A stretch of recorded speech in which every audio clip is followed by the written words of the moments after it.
For more than 100 years, the car business has lived under one brutal rule: weight always collects a price. When a luxury SUV stretches past 17 feet and carries nearly 7,000 pounds of mass, that mass is supposed to punish it. It should resist direction changes, lean heavily in emergency transitions, and turn every high-speed correction into a negotiation with inertia. But the Denza N9 is built around a far more dangerous idea. Not a better differential, not a stronger anti-roll bar, not another mechanical patch for an old problem. This machine attacks the problem at its source. It replaces legacy linkages with a digital chassis intelligence, separates toric delivery into independent channels, and turns software into the primary weapon against mass. Today, we are not discussing luxury trim or cabin comfort. We are dissecting a 3-motor SUV that approaches 1,000 horsepower launches like a performance car and claims it can stay composed during a catastrophic high-speed blowout. If that architecture works the way it appears to work, then one of the oldest assumptions in vehicle dynamics is no longer law. It is legacy. To understand what is happening underneath the Denza N9, you have to throw away the comforting mythology surrounding traditional all-wheel drive engineering. For decades, the industry treated mechanical complexity as proof of sophistication. Differentials, clutch packs, transfer cases, drive shafts, planetary gear sets, these were presented as the crown jewels of traction control. The more elaborate the hardware, the more advanced the vehicle was assumed to be. But even the best legacy systems are trapped by the same old limitation: they are fundamentally reactive. A mechanical differential does not predict instability. It responds after the imbalance has already begun. A clutch-based torque vectoring unit does not sculpt the vehicle's attitude in real time with total freedom. It waits for slip friction pressure buildup and rotational disparity, then tries to redirect force through steel oil and heat. That process can be refined, it can be optimized, but it cannot escape the latency built into its own physical nature. That matters far more in a vehicle this size. In a nearly 7,000-pound SUV, milliseconds are no longer trivia. They are the difference between guiding a yaw event and merely surviving one. A long, heavy body stores enormous kinetic energy, and once that energy begins to rotate around the chassis, recovery becomes brutally difficult. Traditional systems can mitigate the consequences. What they struggle to do is seize control of the event before the event fully develops. This is the ground the Denza N9 attacks. Its claim is not that it has perfected the old formula. Its claim is that the old formula itself has become the bottleneck. And if that is true, then the industry has not been witnessing the evolution of AWD. It has been witnessing the final stage of a mechanical era that software is now prepared to replace. The first real act of violence beneath the Denza N9 is aimed at one of the oldest commandments in chassis engineering: the torque must be managed through shared hardware. For generations, the rear axle was treated as a mechanical compromise zone. Power entered through a common path, then a differential decided how much of that force each side could receive. Even in high-end performance systems, the left and right wheels were still tied together by physical components that had to negotiate with friction, inertia, and delay. The N9 abandons that logic. At the rear, there is no shared axle behavior in the traditional sense. The two rear wheels are driven by completely independent electric motors. No differential housing, no common axle shaft, no mechanical link forcing both sides to behave as members of the same assembly. That single change transforms the rear axle from a piece of hardware into a digitally managed field of force, and this is where the architecture becomes far more than an EV powertrain gimmick. When the vehicle turns aggressively, the chassis controller is no longer limited to trimming behavior with brake intervention. It can command the outside rear motor to push harder while ordering the inside rear motor to generate negative torque, effectively acting like an electromagnetic brake. That creates an artificial yaw moment, a twisting force generated on demand not by waiting for the vehicle to misbehave, but by shaping its attitude in real time. That matters because a 7,000-pound SUV is not supposed to pivot cleanly. Its wheelbase and mass should make it reluctant heavy and late to rotate. But if torque at each rear wheel can be adjusted independently, hundreds of times per second, then the vehicle is no longer relying on bulk mechanical balance. It is actively editing its own slip angles. It is rewriting how that mass expresses itself on the road. The deeper implication is brutal. The mechanical differential was once considered essential because engineers had no other way to distribute force with precision. The E3 layout suggests that era may be ending, not because the differential became weak, but because software-controlled electrically separated torque delivery can do the same job faster, more precisely, and with far fewer physical compromises. Extreme torque means nothing if the structure receiving that force behaves like a flexible container. This is where most large SUVs reveal the limits of their architecture. They may carry enormous battery packs and powerful drivetrains, but the battery often remains a heavy object mounted beneath the passenger compartment rather than a true structural participant. That approach adds mass, but it does not necessarily turn mass into control. In many cases, it raises the burden on the chassis without fully strengthening the chassis itself. The Denza N9 takes a far more aggressive route through cell-to-body structural integration. In this layout, the battery is no longer treated as passive cargo. It becomes part of the load-bearing skeleton. The upper section of the battery enclosure serves as the cabin floor, and the pack is fused directly into the high-strength steel and aluminum crash structure. That changes the entire logic of the vehicle. The battery is not merely supplying electrons to the motors. It is helping the body resist twisting, bending, and geometric corruption under extreme load. That matters because suspension only works properly when its reference points remain true. If the body flexes during a fast corner, a lane change, or a violent compression event, then the suspension is solving a moving equation on a shifting foundation. The damper may be correct. The spring rate may be correct. The control logic may be brilliant. But if the chassis itself deforms, every one of those calculations starts to lose honesty. A rigid structure is not a luxury in a 3-motor performance SUV. It is the prerequisite for all the intelligence layered on top of it. The strategic implication is bigger than this one vehicle. CTB suggests that in the EV era, structural engineering and battery engineering are no longer separate departments loosely cooperating.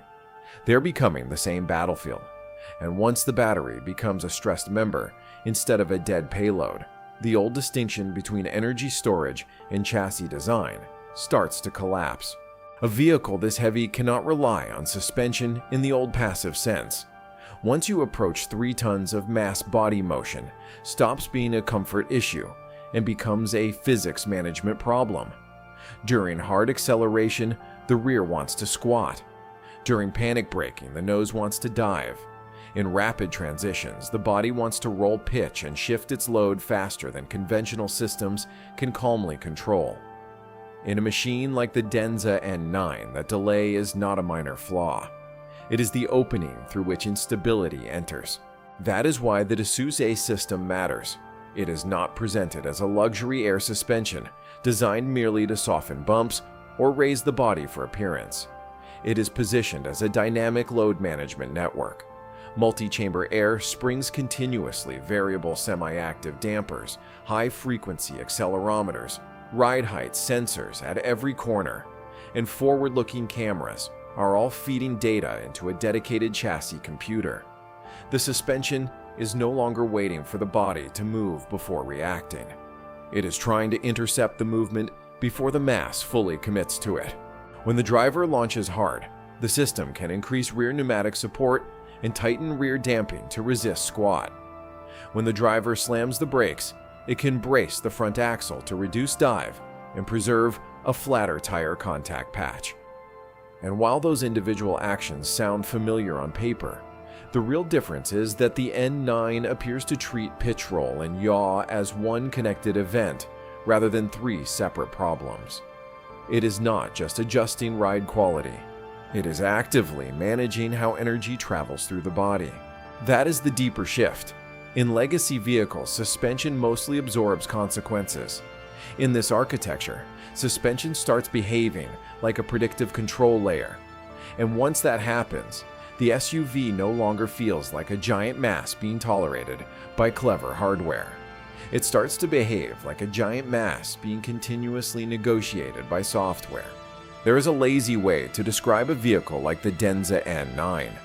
You look at the output figure, see that it approaches 1,000 horsepower, and conclude that this is simply brute force dressed up as innovation. But that misses the real engineering problem. Moving a nearly 7,000-pound SUV from 0 to 60 in 3.9 seconds is not just a matter of installing larger motors. It is a matter of moving enormous electrical energy through the system without allowing heat to destroy the promise of performance. That is where the N9's 800-volt class electrical architecture becomes essential.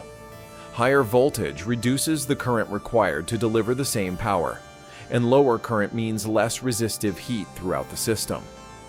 But voltage alone is not the breakthrough. The more decisive piece is the heavy use of silicon carbide power electronics. Traditional inverters built around older silicon devices suffer greater switching losses under high load conditions. Silicon carbide can operate at high voltage and high switching frequency with far lower thermal waste, which means more of the battery's energy reaches the motors instead of being burned off as heat. That thermal efficiency buys the system something far more important than a headline number. It buys endurance under stress. The motors can sustain high torque longer before thermal derating begins to strangle output. The advanced stator design, including hairpin windings to improve copper fill, and magnetic density strengthens that advantage. So the vehicle's violence off the line is not just a momentary burst. It is supported by an electrical backbone built to survive its own ambition. And then comes traction. Because raw electrical force is meaningless if the tires cannot convert it into clean forward motion. The N9's architecture monitors micro-slip across the contact patches and redistributes power in real time, sending current away from wheels losing grip and toward wheels that can still use it. In other words, the vehicle is not merely powerful. It is power that is being continuously edited, filtered, and weaponized with precision. The final and most unsettling implication of the Denza N9 is not its acceleration. It is not even its cornering logic. It is the possibility that one of the most terrifying failure events in a heavy SUV may no longer be treated as a purely mechanical emergency. A high-speed tire blowout has always belonged to the category of chaos. When a rear tire suddenly loses pressure, at highway speed, rolling resistance on that corner spikes instantly.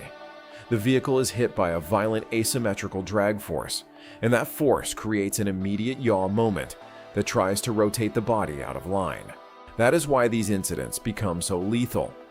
The driver reacts late because human reaction time is slow compared with the speed of the event. Traditional safety systems often respond by adding more mechanical intervention, most commonly through the brakes. But braking a destabilized heavy vehicle can intensify the violence if the correction is not perfectly shaped. The old method is essentially this: detect the disaster, then try to contain it through hardware after the instability has already begun. The N9 proposes something colder and far more radical. Because the rear wheels are independently motorized and continuously monitored, the system can detect the sudden abnormal drop in wheel speed and pressure almost immediately. Instead of waiting for the chassis to yaw dramatically, it can cut positive torque to the compromised side in a fraction of a second, then command the healthy opposite wheel to generate a measured counterforce. That counterforce can come through propulsion, through regenerative drag, or through a carefully balanced mix of both. The point is not merely to slow the vehicle down. The point is to manufacture an opposing yaw moment before the original one fully takes control. That is an astonishing change in philosophy. The system is not treating a blowout as a driver problem supported by mechanical rescue. It is treating it as a real-time control problem to be solved by code sensors and electromagnetism.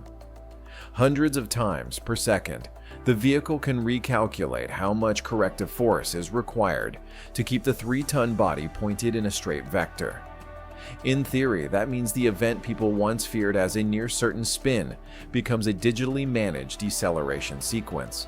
And that may be the most important declaration in the entire architecture. Western manufacturers have spent decades making mechanical safety more refined, more reinforced, and more expensive.